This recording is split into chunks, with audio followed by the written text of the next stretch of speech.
to everybody joining us for this King Faisal Center for Research and Islamic Studies webinar on urban development in Japan. And our special thanks to the Embassy of Japan in Saudi Arabia for assisting us in organizing this event. My name is Mark Thompson. I'm Senior Research Fellow and Head of the Socioeconomics Unit here at King Faisal Center. I will be moderating this event, and I'm delighted that you could join us. Now, to give our event this afternoon some context, today's webinar provides an overview of the recent trends and advanced features of urban development in Japan. And of course, these are also applicable to other cities, regions, and countries. Indeed, several urban development projects in Japan provide paradigms for cities of the future. And at present, these urban development projects focus on several advanced features, which it's hoped will facilitate a better future for Japanese society. Now, these advanced features include the installation of new technologies, such as the Internet of Things, smart cities, transit-oriented development, environmental friendly practices, as well as advancing ways of planning, processing, and management involving various stakeholders. So to discuss this topic in more detail, we have three excellent speakers. Minister Hirofumi Miyake, Deputy Chief of Mission, Embassy of Japan in Saudi Arabia, Dr. Heidi Al-Askari, Chief Executive Officer, Special Olympics, Saudi Arabia, and Professor Fumihiko Sita, Associate Professor at Tokyo University. Minister Miyake, Dr. Al-Askari, and Professor Sita, a very warm welcome to you, and many thanks for agreeing to participate. So just to let you know what's going to happen during the webinar this afternoon, firstly, we will go to our speakers, and they will give their presentations. And after everybody has spoken, this will be followed by a question and answer session for you, the audience. But you can post any questions or comments at any time from now during the webinar using the Q&A function at the bottom of the Zoom page. So please feel free to do that. And I'm going to try and address as many of these as possible in the given time at the end. So without further ado, I would like to invite our first panelist to speak, Minister Miyake, who will deliver some introductory remarks. Minister Miyake, good afternoon. The floor is yours. Thank you, Mark-san. Good afternoon. And assalamu alaikum. On behalf of the government of Japan, I'd like to express my appreciation for all of you for participating in this online seminar about urban development in Japan. I'd also like to express my sincere gratitude to King Faisal Center for Research and Islamic Studies for your kind assistance and cooperation in organizing this webinar. Today, I am particularly honored to introduce Dr. Fumihiko Seta, Associate Professor at the University of Tokyo. He's one of the distinguished Japanese scholars on urban development. I understand he's going to highlight actual experience of Japan about its planning to prepare for hosting Tokyo Olympic and Paralympic Games. I hope you can find his lecture useful and insightful. In our days of diversity of values and thoughts, we have to consider various elements in planning city development, regardless of the size of the city in question. You may have to make the life in the city as comfortable as possible for all the residents, including children, the elderly, and disabled. Also, you have to envision a city which will provide a quality of life and make it sustainable for next decades as generations change and the economy transforms. And also, of course, above all, city planning must be environmentally conscious. Japan had experienced rapid urbanization in the last century and have faced wide-ranging variety of problems resulting from the urbanization. And we have successfully overcome some of them. And now Japan is working on the monumental task of hosting Olympic Games in Tokyo. To prepare for that, not only developing facilities and accommodations, but also city planning, such as building new traffic networks and other infrastructures are needed to receive thousands of athletes and visitors from all over the world. I believe all of the knowledge and experiences we have will benefit Saudi Arabia. Under the Saudi Vision 2030, we are witnessing speedy social and economic transformation going on in its full swing. Last month, Crown Prince Mohammed bin Salman unveiled plans to more than double the population of Riyadh to 15 million and raise Riyadh to one of the 10 richest cities in the world. There are a lot of projects progressing in the Riyadh. Riyadh Metro project, which has been steadily implemented along with the development of bus network in the city. Also, Green Riyadh project aiming to plant 7.5 million trees by 2030. I have to mention beyond Riyadh, there's the Line project, which was also announced by the Crown Prince last month as part of NEOM project. The planning and developing this unique concept of zero cars, zero streets, and zero carbon emissions is going to happen anytime soon. I feel very pleased if Japanese technologies can contribute to the development of the kingdom for the future through participating in these projects. Lastly, I hope today's lecture will help enlighten you with some concrete ideas on how to develop cities in the light of the most available experiences in Japan. I hope today's discussion may bear tangible fruits for our future cooperation. Thank you very much. Thank you very much, Minister Miyake.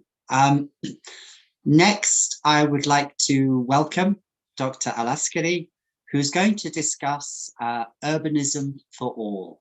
Dr. Alaskari, please go ahead. Ahlan wa sahlan, konnichiwa. Hello to all of our guests and to my esteemed colleagues on the panel. Your Excellency Miyake, thank you so much for your opening comments. You've perfectly set the stage for some of the concepts that I wanted to present. And I appreciate you highlighting Riyadh and the efforts that are going on in Riyadh and NEOM. I would like to start by sharing just an experience. For those of you who are not familiar with what's going on in the Kingdom of Saudi Arabia, there are a huge number of projects that are focusing on cities across the kingdom as a whole. So we have what we call the Giga projects, everything from NEOM to Giddiya, to Al-Ula, to the Red Sea project. All of these projects have fundamentally, as part of their core, developing new cities and new ecosystems for people to live in and thrive in, and to sustain future livelihoods in a livable city. I have been very honored because I work in the domain of sports. Sports has become a very cornerstone for many of these cities as part of a healthy and well lifestyle. So we've interacted with many of these projects, and we've been able to interact with the communities around them. What many people may not see, and I think this is very fundamental to some of the concepts we're talking about today in terms of urban development, is that we have to build on what's already there, and including the existing communities who already live there has been absolutely critical. So one of the stories I'd like to share is I visited one of these small communities, and I am a diversity and inclusion specialist. And I remember saying, I would like to meet with your communities of, the aging population, persons with disabilities, et cetera. And I explained that I wanted to meet with them, hear their stories, and see how we move forward in a very inclusive model. And in one of these communities, somebody looked at me and said, well, we don't have people with disabilities here. And I remember thinking, this is very interesting, but I will accept that. And we will just go on with our week that we have planned here and see what happens. And after a day or two of interaction, the person looked at me and said, after listening to you for a while and understanding what your role is, We don't have people with disability, but we do have a gentleman that doesn't have arms. He's a diver. He went to school. He's getting married. Very ingrained and included in our community, but we don't consider him as having a disability. And I remember for me, that was a very monumental moment when I looked at this community, because then I started meeting multiple people with disability who were not classified as having disabilities. And the key feature to the thread through each one of their stories was the community already accepted them. They had roles, they were thriving in this community, they could access services, and more importantly, they gave back to their community. They weren't seen as takers and people who had to be helped within the community. They were very positive impactors in their community, and they each had beautiful stories to tell. The reason I wanted to start with this story is I think this is very fundamental when we talk about urban development. We have a lot of concepts and a lot of terms that have been used, particularly during this time of pandemics. We were very honored to host the G20 last year. We had U20 and many of the other engagement groups talking about building back better, leaving no one behind, environment, sustainable futures for all. And I want to take just a few minutes to really dig down into this concept, because it is a truly central concept to urban development. When we talk about for all, what are we talking about? When we talk about livable communities, what are we talking about? We are talking about people, and we are talking about people not just in the dimension of gender, male, female, not in the dimension of age, young, old. We're talking about across all the beautiful colors that we as humans bring to the table. Our abilities, our socioeconomic status, our educational levels, our gender, etc. All those categories that we're familiar hearing. So when we talk about a livable community, by definition, there's a standard definition and a working definition. It's supposed to be a safe and secure and affordable place where you have affordable and appropriate housing and transportation options.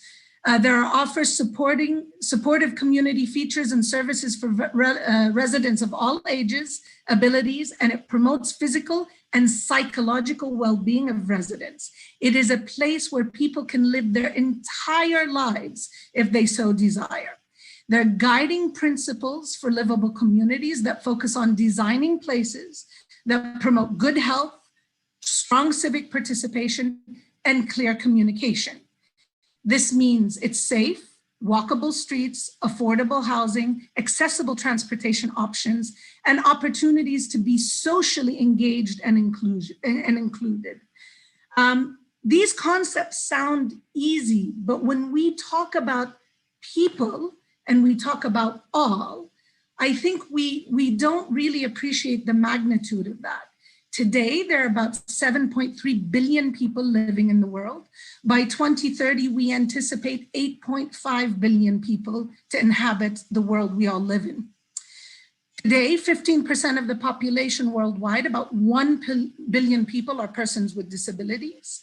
In the future, we expect that number to double to about 2 billion, and with more than half, upwards of 80% will be living in urban areas. We also look at the age chasm here. Today, many of us, particularly in the Middle East, are extremely focused on youth because they comprise the biggest number of our constituency and our stakeholder groups within our communities. However, within the next 10 to 20 years, those numbers are going to shift into middle age and elderly. Today, more than 46% of older persons who are 60 and above have disabilities, and 250 million older people experience moderate to severe disabilities.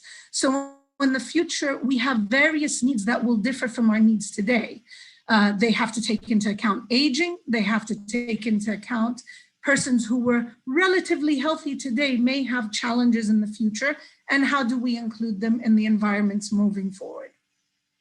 Hence, when we look at urban planning, this fundamental mindset that urban planning is human-centric and human in all of its various colors and needs really needs to be central to the concepts of what we're planning, not only for the day, today, not only for 2030, but beyond that. What will our future look like in 2050, 2060, 2100? Those dynamics will be ever changing. Hence, having what we call a truly universal design and truly designing with intentionality to include is fundamental, because if we do not intentionally include, we unintentionally exclude. There are many very interesting compacts and policies and projects going on around the world. We as Special Olympics signed on to the Cities for All Compact, which is a global compact that fundamentally looks at inclusion in building cities. And today there's a pilot study of 9 different cities that are part of the compact. It has guiding principles of non-discrimination, accessibility, participation, inclusive urban policies and programs, capacity building, and data for development. So focusing on these guiding principles as we're moving forward would be very critical in terms of designing urban communities and spaces for the future that would be truly inclusive. And I think today it's critical to think about these things from our perspective, because we have so many projects going on and so many different factors that we have to keep in mind, that if we don't take a breath and really plan for the human-centric part of it and how we will serve at the various levels in all of its minutiae and its details, we have a lost opportunity to be truly inclusive moving forward. Just to wrap up, I wanted to show an example of what a truly inclusive project would look like that actually stems from Japan. And it struck me as one of those details that, if implemented on wider scales, when we're talking about urban communities and when we're talking about developing environments that are inclusive for everyone, this would be the perfect example that absolutely speaks to my heart and soul as a diversity and inclusion expert. So please allow me to share this with you as an example of how everyone, from their perspective and where they sit and the topical areas that they cover, when you think inclusively, what does it look and feel like?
So my challenge to everyone is to look at this kind of an example and say, if each one of us from our area of expertise could contribute something to make sure that our futures and our environments are inclusive to everyone, wouldn't that be a better world for all of us in the future?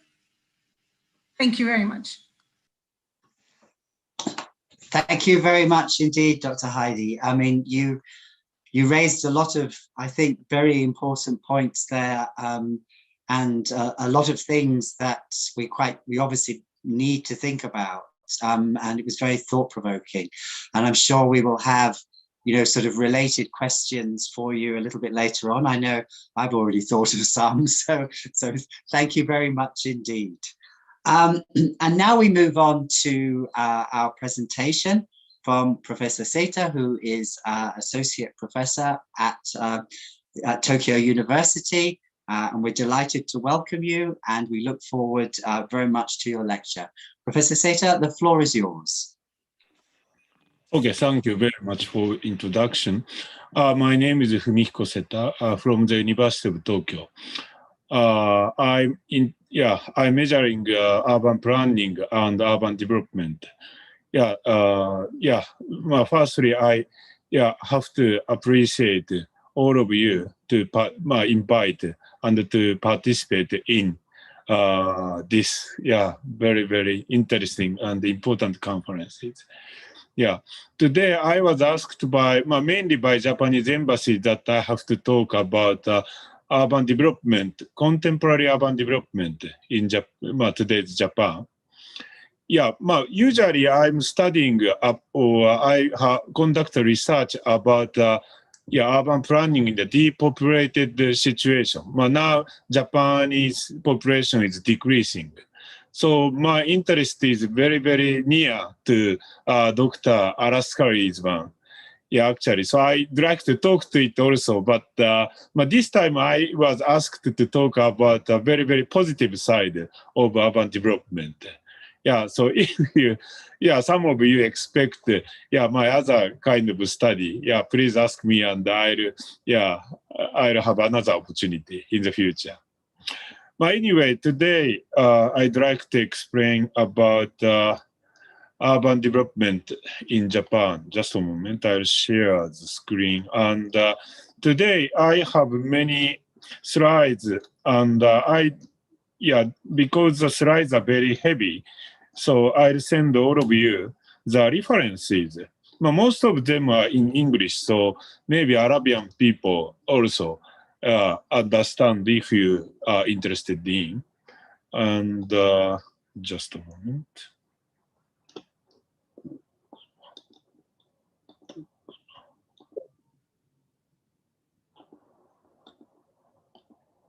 Maybe all of you can watch my slide. Is it okay? Good. Okay, so this is about me actually.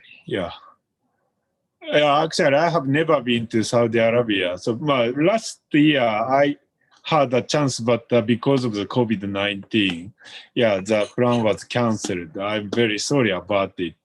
Next time in the future, I would like to visit your place. My department is Department of Urban Engineering. We have two courses, urban planning and urban environmental engineering.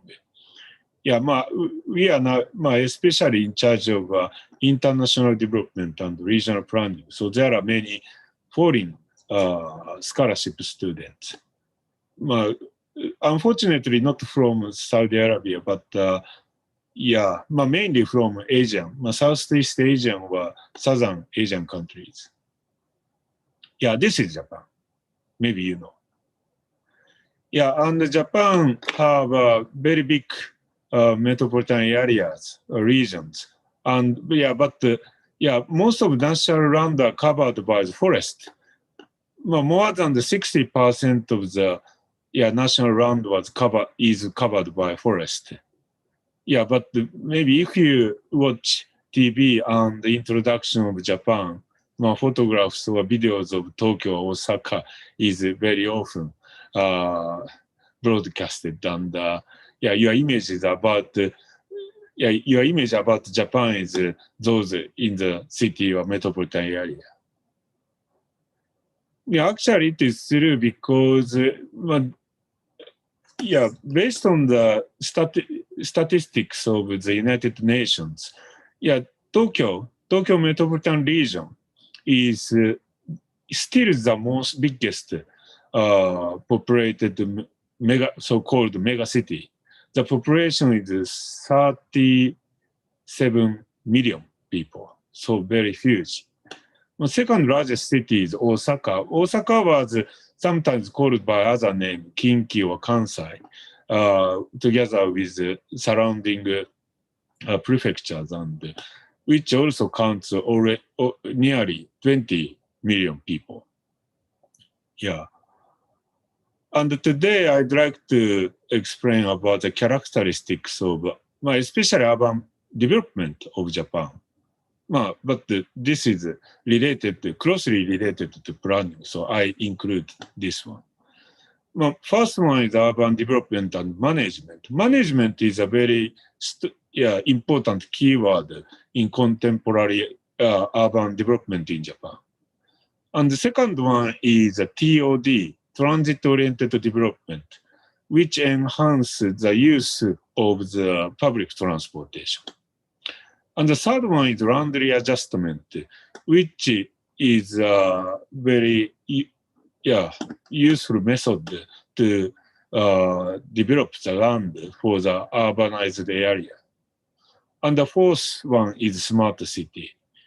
Maybe all of you know the word, but this is a kind of buzzword, and the meaning is very, very varied. I just want to explain about the meaning and the contents in case of Japan.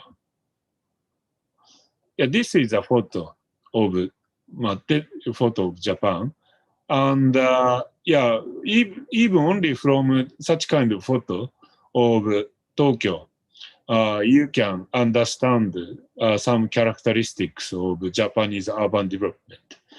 Firstly, Mount Fuji. This is not the characteristics of urban development, but characteristics of Japan. Maybe you know. But you can see in the metropolitan area of Tokyo, you can see some urban development area. Skyscrapers are not so high like your countries or other Arabian countries like UAE. Maybe the highest building in UAE is around maybe more than 1,000. But in case of Japan, of course, these are high enough, but earthquake is affecting to the height. So, not so high, but density is very high. And formerly, Japan suffered from a very serious public nuisances, like, for example, dirty water or dirty air, or noises, or shaking, or many other kinds of public nuisance. But we changed the strategy to conduct eco-friendly urban planning and development. So now, water-friendly spaces are made in everywhere in Japan, and also, people in Tokyo and Osaka mostly use public transportation, usually the trains or subways, to move from one place to another instead of car. Because it is very, simply it is very convenient to use it. There are so many railways or subways. And on the other hand, to use a car is not so reasonable, because time to go there is from one to another is very takes very long time, and also to find a parking lot is very difficult, and if you find it is very expensive. And the land readjustment has conducted in many places. Firstly, I'd like to explain about contemporary trend of urban development, which is represented by the word management. Formerly, urban development was single use or limited purposes. And this project, urban development project, is just focusing on just development or construction. But after some or several decades, the tendency is changed, or the notion of urban development is broadened, not only single use and just construction, for one hand, to the mixed use or multi-purposes, and for another direction, from the just construction, to enhance the value of property or real estate, and also management of the whole area or district. I'd like to explain about it a little bit in detail. Japanese economic growth started from long ago, but mainly just after the World War II, end of World War II. And firstly, we conduct some of such kind of urban development, but these are single-use development projects of either office or hotel. The floors of shops and restaurants. Of course, there are office shops and restaurants, but this is only fulfilling the needs of office workers working in the daytime of the weekdays and also hotel guests. And the developers just expanded their businesses following increasing demand of floors. This is because Japan is in the era of high economic growth. That means more and more demands and more population and more needs for floor areas. This is a rather recent photo of the Shinjuku Sub-Center, which was developed maybe 50 years ago. You can see, very clean and very good environment, but very quiet. There are not so many people outside. This is, I guess this is on the daytime of the weekday, but most of the people are working here. Even in the weekend, mostly there are not so many people. Just a calm environment. This is very good urban development, but the trend is that of a little bit long ago. This is in front of the Tokyo Metropolitan Government. Tokyo Metropolitan Government building is included in this development. You can see this is very good. But very quiet and they're not so big rigorous actually. Such kind of development are conducted mainly in more 40 or 50 years ago. But of course, even in that era, the new technology was installed, and still this is working very well. One of the new technology in the urban development in this decade is district heating and cooling systems. As you know, usually each building have their own plant to warm or to cool. But this is somehow but not so efficient in case there are many high tall buildings or many skyscrapers. This should be concentrated in one plant and distribute the energies or hot water or cool air from the centralized plant to many buildings. Such kind of system are introduced from long ago. As you may know, Japan doesn't have any, not any, but Japan has scarce of natural resources. So oil are always imported from your country. But one time oil import was cut very seriously in 1974. And after that, we are thinking about how to reduce the use of the energy. Of course, we have to use anyway. But to reduce the energy or to reduce, to improve the efficiency to use energy is very important. And this is a kind of technology, including urban development. And this was already introduced in many places, related to urban development projects all over Japan. But after some decades, the trend of Japanese urban development was gradually changed. Additional functions and even status of brands are required from the demand side. Developers try to differentiate their project with others under stagnating demand. This is because the era of high economic growth was finished in the 1970s. Atmosphere is like today's China, I guess. But this was things of the past. In case of Japan, even 40 years ago, and the trend of urban development was changed from just to supply the demand to, to add additional functions or to increase or improve the status of brand.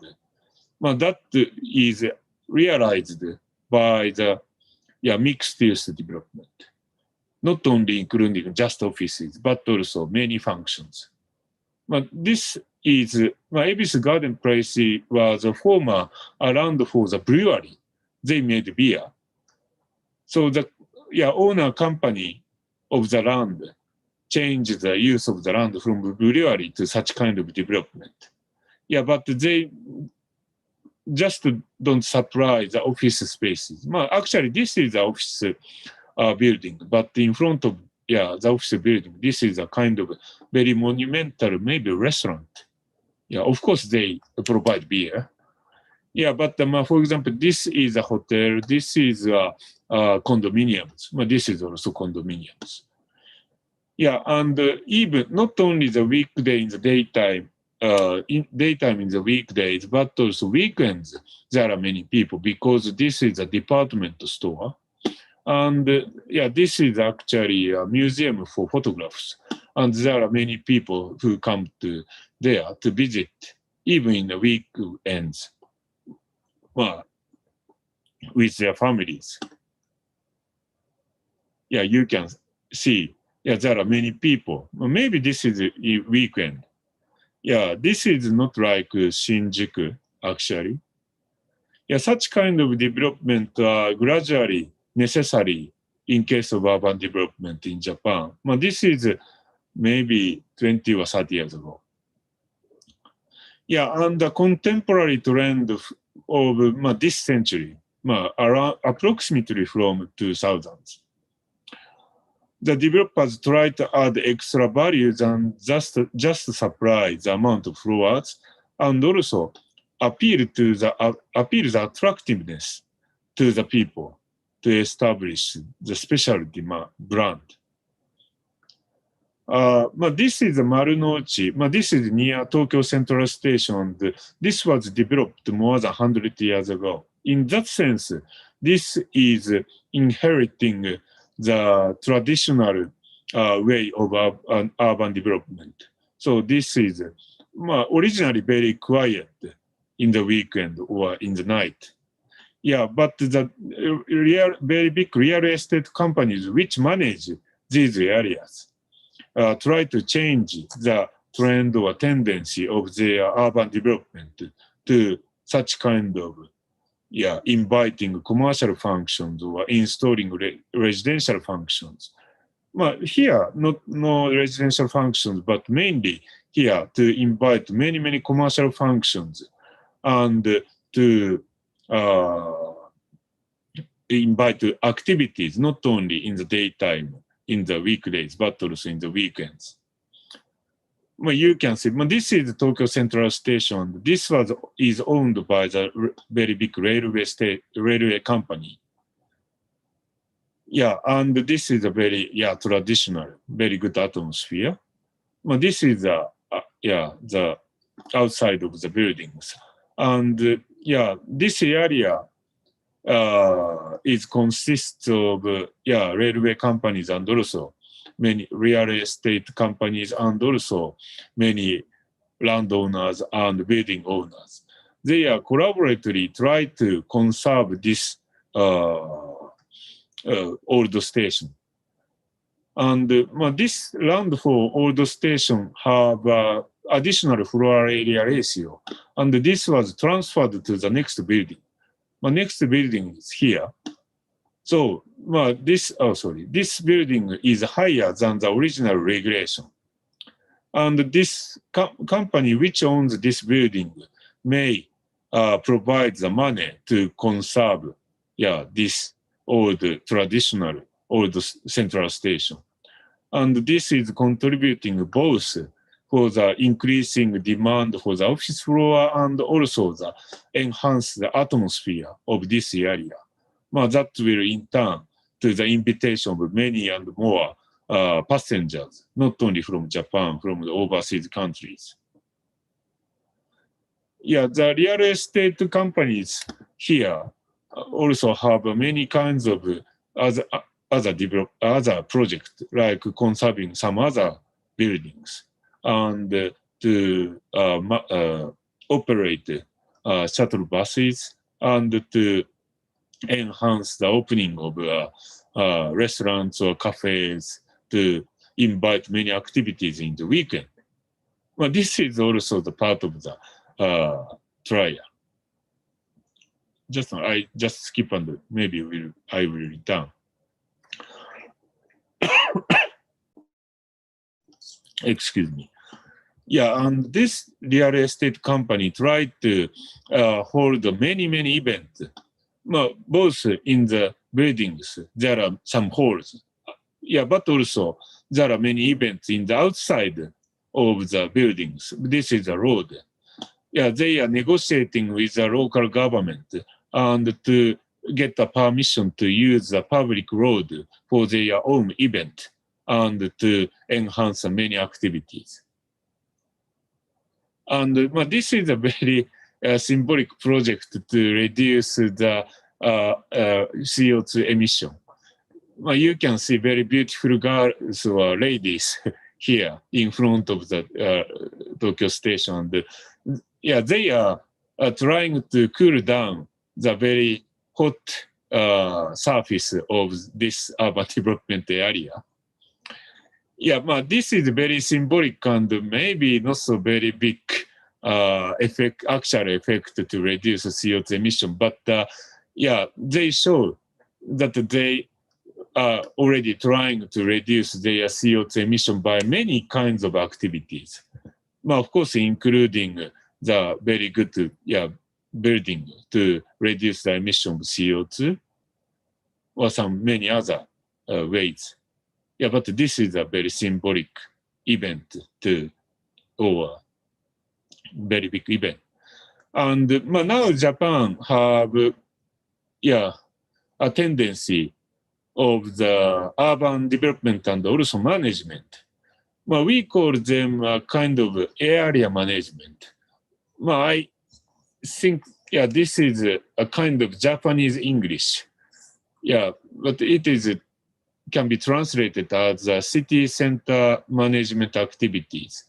Developers intend not only to provide new functions like retail shops, restaurants, hotels, or condominiums, but also to keep and enhance the attractiveness of these functions by proper management.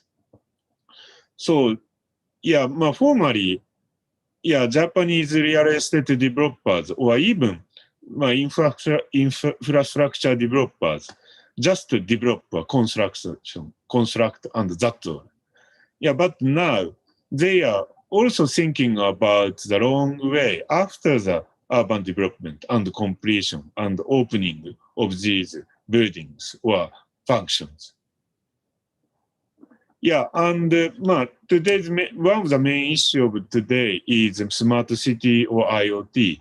Such kind of new technology or method should be included in also the activity, and this should be managed by the collaboration of the many stakeholders. And I talked about this case, events on public roads of Marunouchi. Also, the real estate companies of Marunouchi also try to introduce many kinds of methods related to smart cities or IoTs. This is a photo of Marunouchi recently, after the COVID-19. Of course, the high density is very problematic nowadays. But the company tried to invite even in such kind of situation, but to make passengers keep the social distances. And now it's working, I guess. This is office buildings on Marunouchi. There are many office buildings. Yeah, but simultaneously there are many kinds of hotels or apartments, halls, museums, or historic buildings. Yeah, and there are many events. So that means there are many stakeholders. Yeah, sorry. Of course, a hotel is operated by the hotel company. Yeah, or museums are sometimes operated by public, sometimes by private organizations. And of course, there are many landowners and building owners. So the urban development and management should need a collaboration among stakeholders of 丸の内. Yeah, governmental or public side is, in this case, Tokyo Metropolitan Government and also Chiyoda Ward. This is a special local government. They have respectively their urban planning authorities, and they are negotiating with a private side. One is a very big railway company, and the other is the council. Yeah, but this council consists of many landowners and building owners of this development area. Yeah, but this is managed mainly by the very big real estate company, and they coordinate the desire or wish of each landowner or each building owner, and to summarize the will of the private side and negotiate with local government or metropolitan government.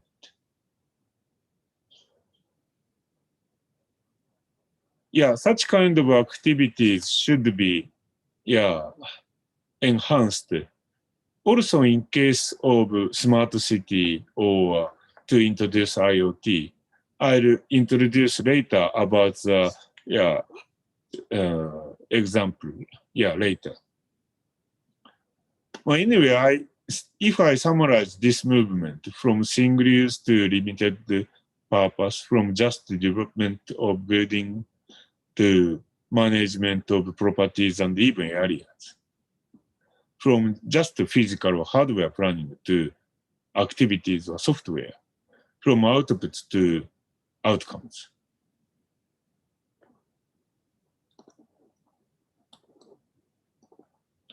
The second one is TOD, transit-oriented development.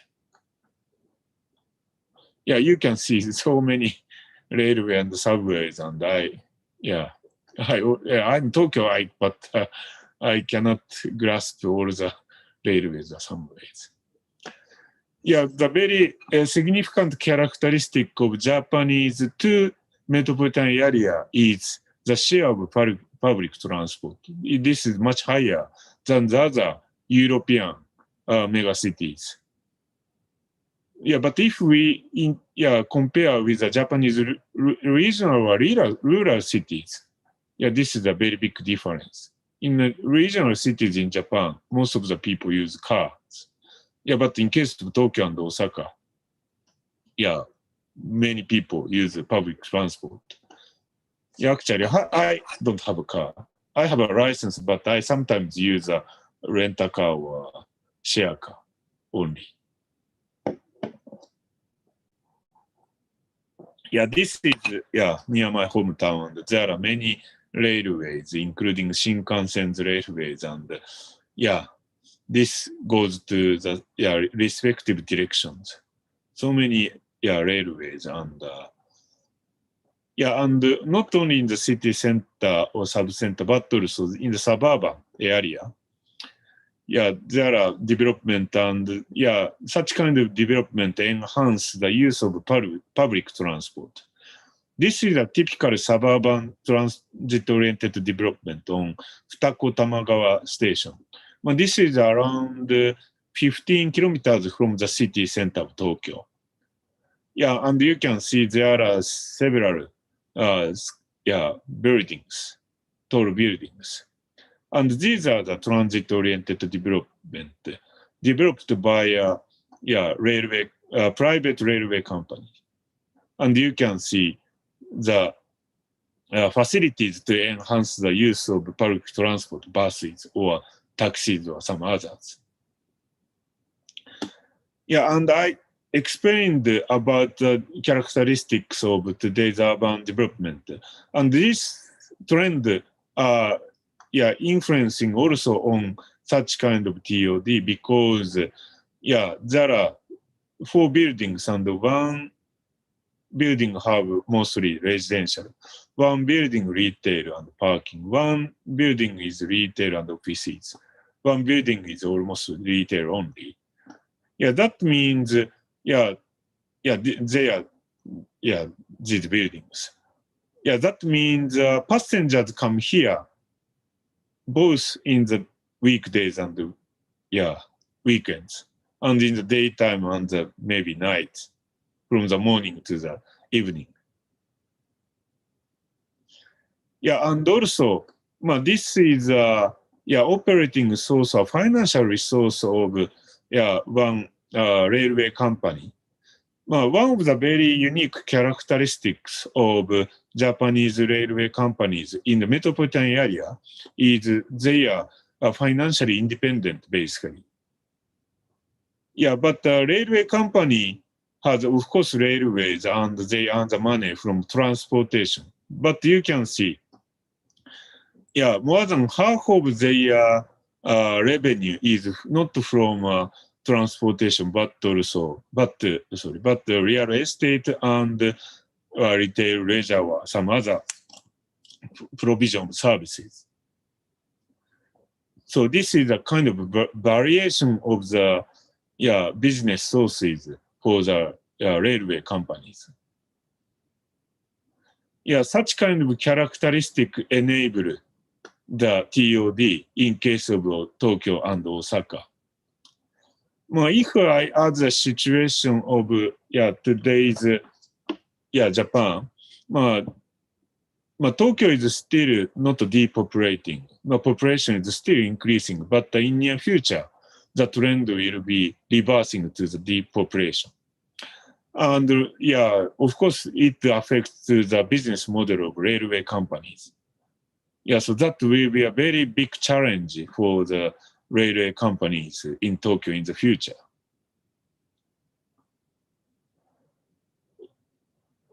The third one is,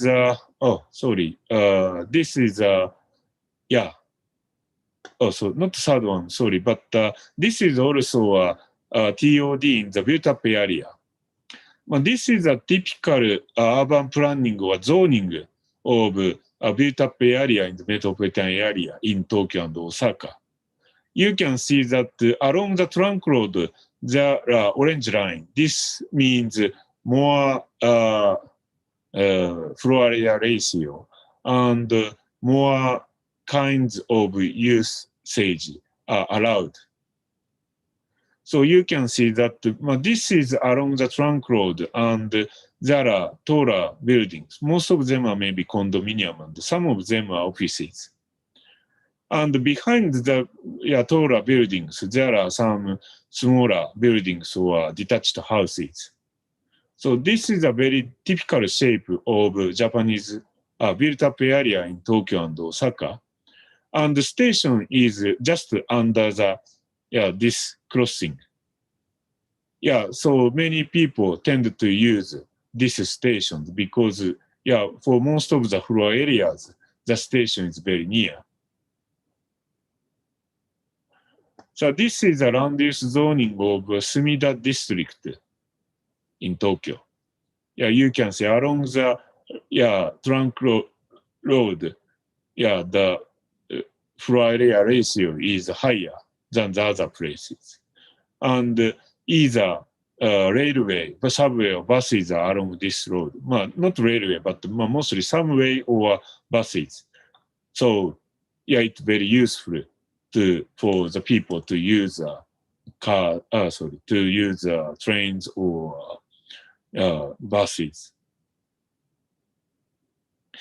Yeah, but originally such kind of urban planning was meant not only to use a public transport, but also to provide, prevent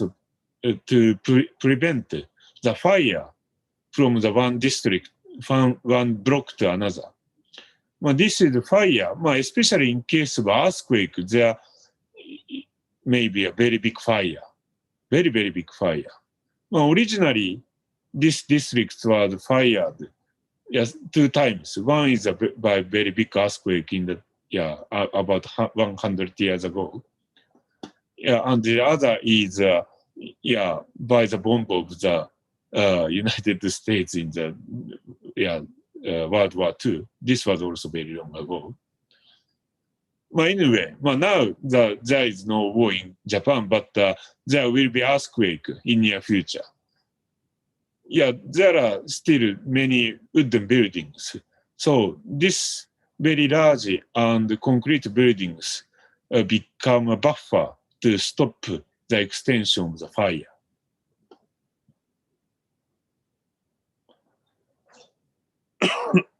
Excuse me. And the third very unique characteristic of urban development in Japan can be seen in the rather the suburban areas. This is called land readjustment. You can see that originally, land was cultivated by many farmers. But then the movement of urbanization is coming to this area. And but the road is very narrow. There are no road to go through car or public transport. So the government tried to replotting. But basically it is, government doesn't have so much money. So to buy all the land for the infrastructure is not so easy. So instead of purchase of all the land, land readjustment is conducted. For example, the landowner A have a very big land, and after the land readjustment, the land of the A was smaller than the original one. But somehow landowner agreed to that kind of project because after the land readjustment project, there are many big roads and some other public facilities like parks or green areas. And this contributes to the increase of the values of the land. So even if the amount of the floor is smaller, the land value is bigger than the original one.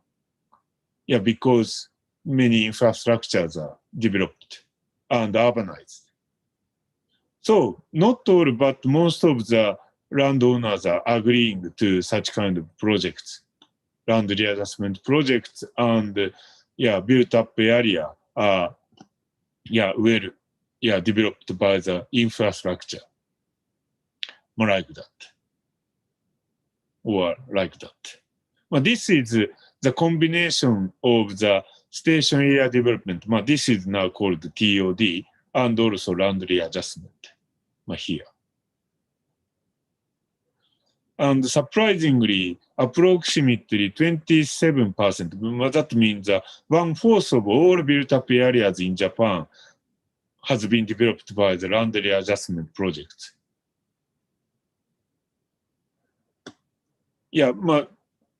Actually, the method of land readjustment is not invented in Japan. We import the primitive method of land readjustment from Germany, basically. But we change and accommodate the way to land adjustment to adjust to our own social and geographical structure of Japan. And now we are exporting such kind of project to the other countries. I was also in the member of exporting the land readjustment project method to Thailand. But of course, such kind of the exportation of method, urban planning method takes very, very long time. From, maybe 40 years ago. Very long time is needed. And lastly, I'd like to talk about smart city. Maybe by image, by the image of the word smart city is highly technical. Introducing, for example, robot or introducing many artificial intelligence or something like that. But if we think smart city as very, very practically, of course, the new technology is needed, but also we have to think about today's humans' happiness. So, this Kashiwanoha is one of the representative city which introduce the concepts of many smart cities concepts. But you can see, maybe this is highly technical. This is also, but this is like a welfare. And this is just to enhance the happiness of the residents here. Or plaza is enhancing the people's activities here. This is, of course, related to the new technique or technologies, but the main focus is not here, I guess. And the environmental friendly is, of course, one of the very, another very important, notion for introducing smart cities concepts. Kashiwanoha city is from Tokyo around 20 to 30 kilometers. This is the suburb. Like that atmosphere. Surrounding this area is halfly farmland and halfly developed area. This is the typical suburban area of Tokyo. But this is a station, and in front of the station there is a very big development. This is, so we can call it also TOD. But as I explained, sometimes, this development also includes multiple functions. Of course, in case of suburban area, mostly the development include residential functions. But this including also commercial or university or even factory functions. Not factory, but kind of laboratory functions. And maybe I'll explain about UDCK. This is a kind of research and coordination function center. But this is the commercial center, and this is the residential area, residential lot. And this is innovation factories or laboratories. And now 31 venture companies are locating here and conduct some experiments for their own businesses. This is also included in the suburban development here. And this is a very typical functions as a smart city of Kashiwanoha. This is the energy, so-called energy optimization among plural districts. During the routine operations, these two districts, optimize their energies. In case of this one, electricity, and I guess maybe the hot water also are optimizing, I guess. And this is controlled by the smart center. This is the control center. And in case of Japan, as I mentioned before, there are many disasters. For example, earthquakes. Here, no tsunamis. But sometimes flood come. Not here, but in many places. Anyway, it is very important to think about not only a routine operation, but also the emergency operations.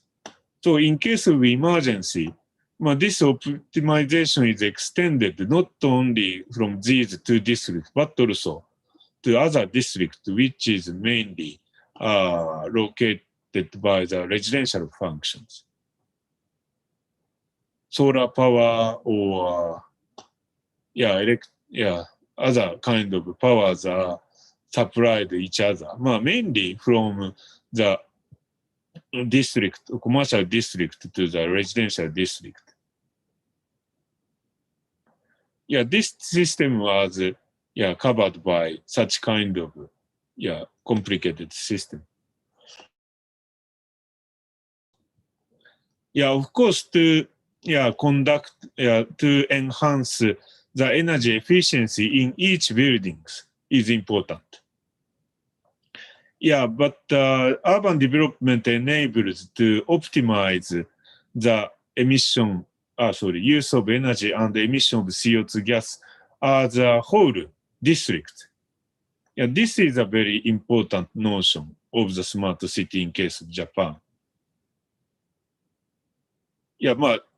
Already time is up, so I don't explain, but you can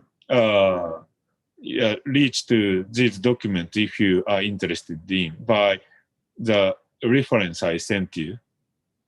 And lastly, I'd like to explain a little bit about the mega events in Tokyo and Osaka. Unfortunately, Tokyo's Olympic is postponed to this year. I'm not sure whether even this year we can hold Olympic Games, but in Osaka, after 4 years, we have an expo. Actually, both cities have had a very big mega event almost 50 years ago. And this is contributing to the urban development or infrastructure development. For example, bullet train or Shinkansen was developed almost the same year as the Olympic Games in Tokyo. At that time, Japan was not so rich country, and we borrowed the money from the World Bank and built many kinds of infrastructure and also factories. And also we make highways. Now after 50 years, we extend the urban or metropolitan areas, and now we are constructing the very big outer ring road. Part of them are already constructed and opened. This is a site plan for Tokyo of this time Olympic. Still we are preparing and try to invite many foreign people, including your country's people, but we are still not sure because of the COVID-19. But you can see most of the Olympic sites are in front of the water or bay area. So this is planned athletes village, and this was renovated. This will be renovated after as a use of athletes village to the big residential development called Harumi Flag. And this Harumi Flag is mainly for the residential area, but introducing many environmental friendly functions like to use the rainwater or to supply a very big open spaces or to enhance the walking or to use bicycles or public transport and to save energies or also to save energy in the houses or condominiums. And we get many environmental certifications. This kind of certifications are also now very important for urban development. And these certifications now are not only focusing on the technical side, but also to social and economic side. And this will be realized by the urban, not only urban development, but also urban management. Osaka Kansai Expo is after 4 years, so still we don't have any clear idea. But recently they published the master plan. So, of course, it includes many kinds of new techniques, including Mars or flying cars. I don't know how flying cars are flying in the expo site, but and 5Gs or something like that.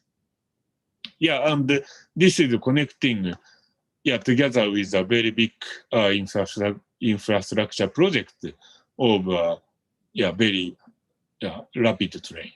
Well, not actually train, but maglev. Okay, I'm very sorry to extend my explanation, but thank you very much. And many kinds of questions are very welcome. Thank you very much. Thank you very much indeed, Professor Sita, for your interesting and informative lecture. We have received quite a few questions. You actually, in the sort of the last part of your lecture, you actually already answered some of those questions that were related, obviously, to the Tokyo Olympic Games, which I think quite a few people are interested in. But I'll go to, just to give you a little break, I'll go to Dr. Heidi first, if that is okay. And Dr. Heidi, we've had questions by email as well as through the Zoom link. And one of the ones that we had relates to the topic that you mentioned about livable communities. And the question is how easy or how difficult is it to create livable communities in the main urban settings, given the rapid urbanization in Saudi Arabia and internal migration from the provincial areas of Saudi Arabia into the cities, especially Riyadh? Thank you very much, Dr. Mark, and thank you for the question. I think it depends on your definition. I think we always have to go back to what is the definition of livable communities, and how wide are you including your stakeholder groups? So obviously for some people, it's quite easy to migrate in and find the spaces and move into the areas that you need. For other communities, even existing communities, not people just moving in, but with expansions, the idea, for instance, of accessibility. If I'm a wheelchair user, Riyadh as of now is not a very walkable city. For people who don't use wheelchairs, let alone for somebody who needs the accommodation of accessibility and accommodation. So, the short answer is it can be easy for some stakeholder groups, whereas for others, it is extremely challenging. And there's a lot of work that needs to be done and a lot of listening to the stakeholder groups in terms of what can be provided as either transitional accommodations. Again, remember, Riyadh is an existing city, so it's not very easy to change things up. There is going to be a period of transitioning before we get to a state that we're all happy with. So I think for me right now, from where I sit in the kind of work that I do, more importantly than what exists today or where we're going is making sure that we're listening to who we want to come in and live in this city. Are we listening to our aging populations? Are we listening to our persons with disabilities? Are we listening to our youth? Are we listening to the needs and creating focus groups and sort of sounding boards to say, what would be our priorities? What's absolutely necessary? And I think COVID has given us an incredibly important sort of eye-opening taking of breath to see what is needed. I think all of us, what we thought we needed even over a year ago is very different based on experience today. And there's a lot of opportunity here to be creative and think outside the box. So I may not have been very definitive in how I answered that question, but I think for some it's quite easy to have a livable community. For others, there is a struggle.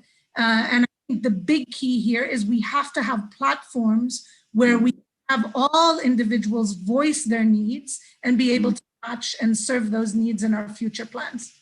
And I suppose in a city like Riyadh as well, I mean, we have to differentiate between the very different areas of the city as well, don't we?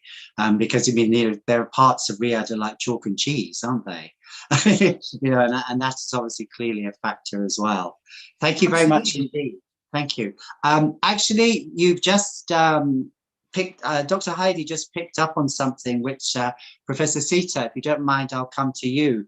And what I'm going to do actually, given the time that we've got left, is I'm going to combine two questions. And Dr. Heidi, if you have any thoughts on this as well, then please let us know. And this picks up onto what Dr. Heidi just said. So the question is, what would be the impact of COVID-19 on megacities? Will urbanization slow down, or will it pause a while in order to accelerate further? And we can link that to part of another question that was sent in to you, Dr. Sita, which says, with the outbreak of the COVID-19 pandemic and the need to keep social distancing, is the concept of TOD, which is mainly promoting an increased density, built-up areas, and in the use of public transport, still valid these days. So that's a combination of those two. Okay, good. Yeah. These two are very good. Good questions. And we still not reached to the conclusion, but I'd like to talk about the tendency of recently, after the COVID-19 infections. Firstly, the Tokyo's people are actually moving from Tokyo's center to the surrounding prefectures. Mainly because maybe population density is too high for some people. Before the COVID-19, Tokyo always gather the population from all over Japan. So the Tokyo's population is continued to increase, but after the COVID-19, still 1 year, but the movement, the tendency is reversed. But I'm not sure whether this tendency will continue for some years or not. But maybe many people think that Tokyo is too dense and so many people. And regarding the public transport versus social distance or something like that. Of course, many people are thinking the very crowded and packed trains in Tokyo is has a very big risk against infections of COVID-19. But still, their workplaces is in the city center of Tokyo. So most of them cannot but using public transport at this moment. But this gradually the usage of the teleworking, we call it, or the online working is dominating. So I'm not sure whether this also continues for a long time.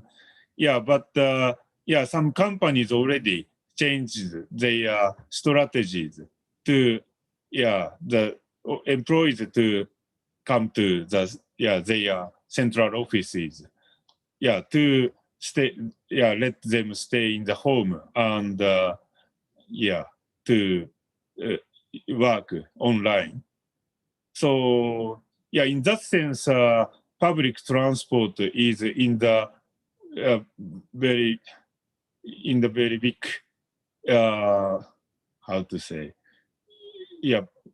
public transportation passengers are maybe decreasing, I guess.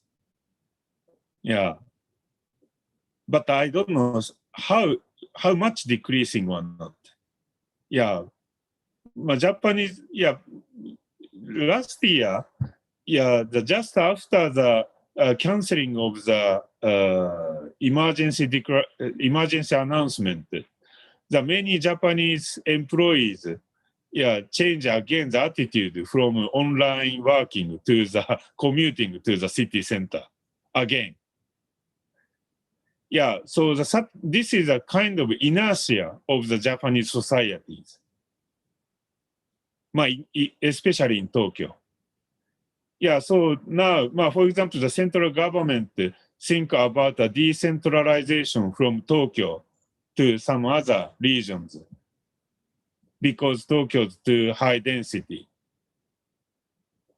Yeah, but we are still not sure whether many companies follow to such kind of the government recommendations or not. Okay. Thank you very much. Yeah. Dr. Heidi, do you maybe have a view on this? I mean, do you see that COVID-19 might sort of actually slow down processes of urbanization? So I think it's not a matter of slowing down, but I think it's a matter of changing how we define things and how we do things. So I think inherent in your question, will it slow down, implies we are going to stay on the same trajectory. We are thinking about things in the same way. And I think, well, I'm very optimistic and I'm hoping, maximum we have another year of this.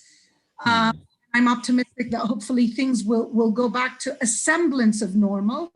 I think truly in the kind of work that I do, I truly believe we will not go back to the old normal. So I think what we need to start considering is it's not a slowing down. I think in a lot of areas, we're actually looking at changing the way we think about things. And I concur with Professor Sita. I think it's very difficult to silo these issues in silos that are separate. There are a lot of issues that are interconnected and impacting each other here. So mass transport is impacted by this idea of working from home, which impacts Internet of Things and accessibility and our technological development. That has been fast-tracked in a way there's no coming back from that. I've spoken to many companies and entities here that are saying, we will not go back to, they're letting go of their office spaces. They're looking at moving this forevermore, no matter what happens after COVID. So I think we're in the thick of this now. And this is going back to some of those key measures that I was talking about as guiding principles under the Cities for All. Are we collecting data? Are we posing the right questions so that we're collecting data? If we're looking at mass transport in Japan, China, India, what does that look like? We are a country that hasn't implemented mass transport yet. What is the impact on us? What are our strategies moving forward in terms of combining what we're learning from COVID with all of these other opportunities that are opening up for us? And again, going back to the idea of inclusion, the Internet of Things is phenomenal, but that only works if everybody has access, everybody knows how to use it, and everybody can benefit from it. So I think there are multiple layers here, and we have to be very cross-analytical how we look at things and very open-minded to letting go of old plans and being open to new creative ideas that may take us somewhere we never imagined we would go. Thank you very much. Professor Sita, Dr. Heidi's remarks actually probably lead us on to a question we've just received, which is sort of linked to this sort of collecting data and things like that. And that is, what is the spirit of cooperation between universities in Japan and urban development? Oh, very good question. Yeah. Yeah, actually, in case of Japan, our universities doesn't have our original data. Of course, we sometimes try to collect, by the research project. But for example, especially in case of COVID-19, the mobility data is very, very crucial. But such kind of data was owned by, for example, mobile companies. Or some other data companies, and we have to borrow it. So in that sense, we have to provide how to analyze it or how to set certain goals for the societies and to collaborate with, for example, real estate developers, which conduct urban development. And maybe it is inevitable to include the organizations which have owned the which owns the data, inevitable data, for the analyzing the movement of the people. So now, not me, but some other professors are now including in some project related to the urban development. I was also, formally, in charge, joined about the joined in the project. But we have to, share the role of the, share the role for the better urban development actually. But the data, to deal, to obtain the data is very important, and it is sometimes very expensive for university scholars. So this is actually a little bit problematic. Thank you very much for your answer. We're coming towards the end of our time, so I wondered if you would like a final word. Dr. Alaskari, do you have a final comment maybe to make? I think from my end, I think it's important for us, again, just to take a few seconds and to realize that we are living in very historical times. People will look back and say, this was a game changer. And, as somebody who is an avid reader of history, I always wondered if people realized that they were living at these very monumental moments. And living through this, I realized I don't think we do. I think we sort of survive and we go through it. But having the privilege of access to data, I think for many of us, we do realize that historical, and we do realize that the decisions we make, whether it's a decision to include or exclude or to take time or plan, every decision that we make will have some kind of impact moving forward. And the decisions that we make as a cohort today are very different than the decisions we made 10 years ago, 15 years ago, that was a bit of business as usual.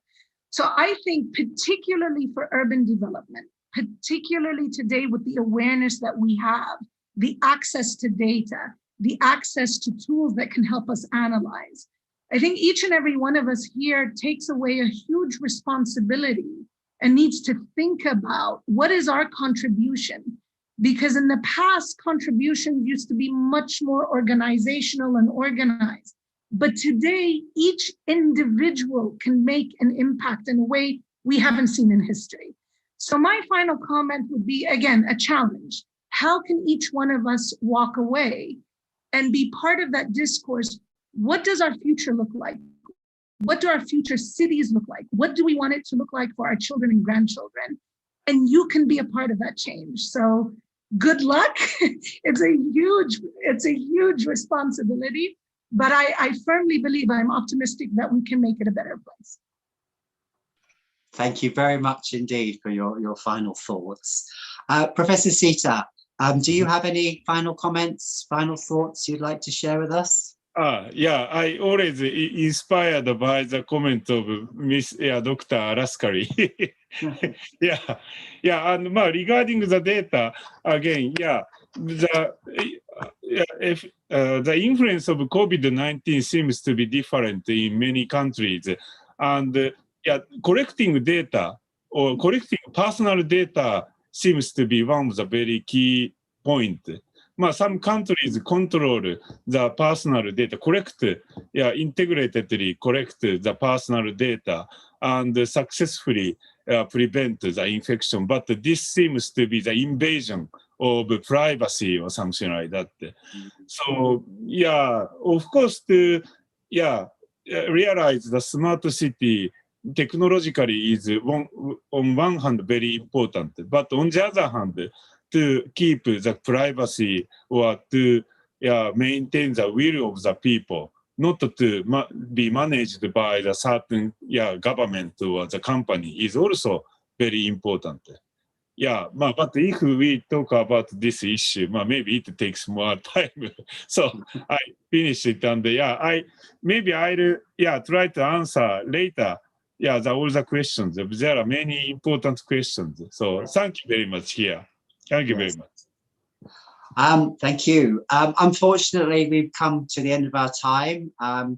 Thank you to everybody for joining us. Thank you for sending us questions and comments. I'm sorry we weren't able to get round to everything, but there was a lot of things we needed to discuss. And of course, finally, a very big thank you to our speakers for your fascinating insights. We hope to see you all again at a future King Faisal Center event, whether via Zoom or hopefully in the not too distant future in person as well. So once again, thank you very much and goodbye. Dr. Mark, thank you very much for moderating such an interesting panel. To my colleagues from Japan, domo arigato gozaimasu. Thank you so much. Thank you very much, Professor Thompson, and thank you very much, Dr. Laskari. Thank you. Thank you very much. Thank you and Thank goodbye. you very much, Mr. Miyake.